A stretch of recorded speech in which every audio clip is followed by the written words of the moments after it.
The people in Kerala never thought that their livelihood and dreams would be snatched by water one day. The 2018 floods were one of the worst natural disasters in the history of God's own country, where people had to wonder what was next. Even though the flood is considered a natural disaster, some man-made factors have to be blamed for the 2018 flood. Kerala experienced 164% more rain than usual during the southwest monsoon that year. The state's landscape is such that heavy rainfall can result in floods and landslides, particularly in hilly regions. But apart from that, human-induced causes increased the intensity of the water that rushed into the heart of Kerala. Poor dam management, coupled with deforestation and quarrying, are just some of them. The floods had devastating effects on Kerala's people and economy. Over 480 people lost their lives, and more than 1 million people were displaced, finding shelter in over 3,000 relief camps set up across the state. Roads, bridges, and public buildings were underwater, making it difficult to travel and communicate. The total damage caused by the flood was estimated at 31,000 crores, but Kerala was not at a dead end. Taking note of the deadliest flood, they devised several measures to enhance their resistance to floods. They adopted integrated reservoir management and flood forecasting systems to manage the water and provide early warnings. Another measure was wetland restoration. The dust and debris present in the river were removed to improve its water holding capacity. Urban planning reforms, such as flood-resistant infrastructure, were also emphasized. Apps like Kerala Rescue were developed to maintain an early warning system and raise public awareness. The 2018 Kerala floods were definitely a wake-up call to address the fact that even a well-prepared region will find it hard to cope if nature decides to play with it. In 2011, Thailand experienced one of its worst floods in decades, which not only damaged the economy, but also the people. The major cause of the flood was the sudden heavy rainfall, which was 143% more than the average. Since rivers crisscross Thailand's central region, such heavy rainfall was more than enough to make anything sink. The plain regions of Thailand also suffered the same fate due to the heavy rainfall.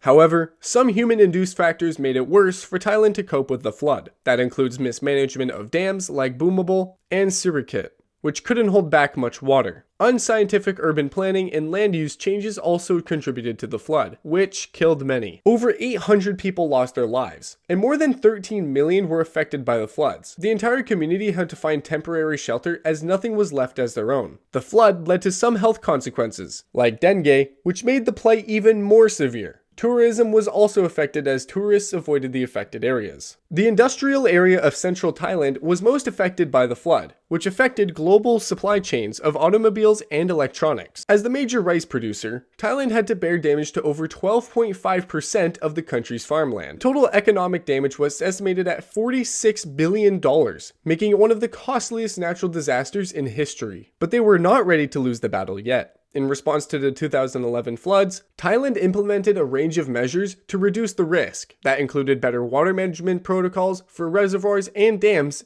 and integrated water resource management. When it comes to infrastructure, flood barriers, drainage systems, and canal restorations were adopted. Zone regulation and sponge cities were another innovative step. Even though the Thailand flood reminded us of the destructive power of natural disasters, the lessons learned in water management, infrastructure, and urban planning have never gone in vain. Millions of Pakistani people saw their life shattering in front of them in 2010. The 2010 floods in Pakistan were one of the worst natural disasters in the country's history. A combining of natural and human factors caused the 2010 floods. Record-breaking rainfall during the monsoon season in 2010 was the major reason for the flood. Pakistan's terrain is such that the Himalayan and Karakoram mountain ranges cause water to flow rapidly into rivers, forcing them to overflow. That led to the flood in the plains of Pakistan. When it comes to human-induced factors, they include deforestation in mountainous regions and poorly managed dams, and embankments that cannot control rising water. The loss of lives was estimated at around 2,000, whereas 20 million were affected and displaced while the entered village was submerged. The floods caused outbreaks of waterborne diseases like cholera and diarrhea due to stagnant water and poor health management. Pakistan's economy relies heavily on agriculture, and the floods submerged 20% of the country's farmland, which was a severe hit to the economy. However, Pakistan has since undertaken several initiatives to reduce future risks. These include strengthening existing dams and building new ones with safety standards. Canal systems were established to divert flood water from populated areas. Advanced weather prediction systems and river flow monitoring have also been established, along with awareness campaigns. It was a time when international assistance and cooperation were taking a front seat. International aid was essential for relief and recovery in Pakistan, which was a developing country. Countries like the United States, the United Kingdom, and China came under the United Nations to provide food, medical supplies, and tents to the affected people in Pakistan. The World Bank and the Asian Development Bank offered billions for Pakistan's rebuilding. Long-term cooperation was in the form of research assistance in flood warning systems and flood management. While the disaster caused immense human and economic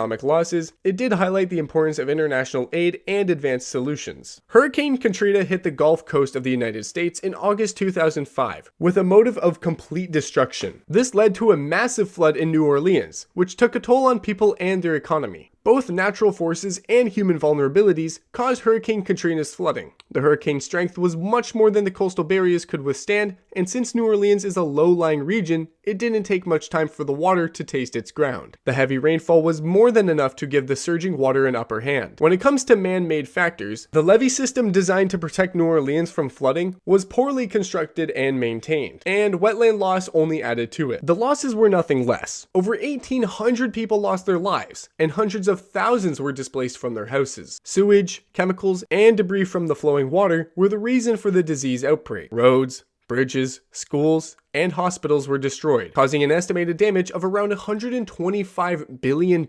It exposed serious flaws in disaster preparedness and response, which increased the impact. Community preparedness became the topic of the hour, and public campaigns and evacuation plans were carried out. The U.S. Army Corps of Engineers repaired and strengthened levees, flood walls, and pump stations to reduce future risks. Surge barriers and floodgates were among those constructed. Restoration of wetlands was also considered a strategy to withstand future hurricanes. Improved weather prediction technology was also implemented, along with emergency alerts. Investment in infrastructure and improvement in natural defenses were the only way out, and they were given immense care. The 2005 Hurricane Katrina flood exposed the dangers of poor preparedness, but it also sparked significant improvements in disaster response and resilience. The 1993 Mississippi River floods was one of those floods that affected several states of the US. The natural cause of the flood was prolonged heavy rainfall in the summer of 1993, which saturated the soil. Snowmelt from the previous winter also contributed to the river water. When it comes to man-made factors, the most important one is the levee failures. They reduced the Mississippi's river's ability to prevent floods. The loss of wetlands, along with unscientific urbanization, added to its vulnerability. Even though the death toll was relatively low at 50 people, the floods displaced over 54,000 residents who lost what they earned for life. The breadbasket of America saw 15 million acres of farmland flooded, destroying crops like corn and soybeans. The total damage was estimated at $15 billion, one of the highest for a US natural disaster at the time. However, it was a disaster that underlined the need for a better flood management system that is scientific and effective. First, the levees needed to be straightened. Many levees along the Mississippi River have been rebuilt or reinforced to withstand future floods. Flood walls and barriers were also constructed. Wetland restoration was also given prime importance since it can act as a natural barrier against floods. After this incident, real-time monitoring gained attention. Advanced technology was used to monitor river levels, rainfall, and weather patterns to provide early warnings about the floods. The 1993 Mississippi River floods underscored the importance of flood management and preparedness, which can reduce the impact of floods, which are usually uninvited guests. The 1953 North Sea flood was one of the most devastating natural disasters in the history of modern Europe. It struck the coasts of the Netherlands, Belgium, and the United Kingdom, taking lives on its hands. The storm formed in the North Sea, pushing seawater toward the coasts and causing a surge. It was coupled with high tide in low-lying areas like the Netherlands. A couple of human-induced factors increased the impact of the flood. That includes weak flood defense that couldn't deal with extreme conditions. Insufficient preparedness, like a lack of early warning systems, was also crucial in the impact. When it comes to the effects, over 2,500 people died across Europe. With more than 1,800 in the Netherlands, thousands of people were displaced while diseases like dysentery were finding their way to people. Thousands of hectares of farmland went under saltwater, while roads, bridges, homes, etc. were destroyed. However, this flood exposed the flaws in the world's flood defenses, and the following efforts were directly at addressing them. Storm surge barriers, reinforced dikes and levees, and shortened coastlines were introduced to reduce the land's vulnerability. An example is the Thames barriers in the UK. Technological advancement brought about better weather forecasting. Investment in infrastructure and early warning systems was the only way out, and that's what the world took care of next. The 1927 Great Mississippi Flood was one of the most catastrophic floods in U.S. history. It not only took a toll on human lives, but also on their economy. The major cause of the flood was the heavy rainfall across the Mississippi River basin, which made the river swell. Melting snow from northern states also added water to the river. There are a few artificial factors that have to be discussed. The levees were not designed to handle extreme conditions. Deforestation also reduced the land's ability to absorb water to prevent floods, and that was pretty evident in the consequences. Over 500 people died, and approximately 630,000 were displaced from their homes. Millions of acres of farmland were submerged in water.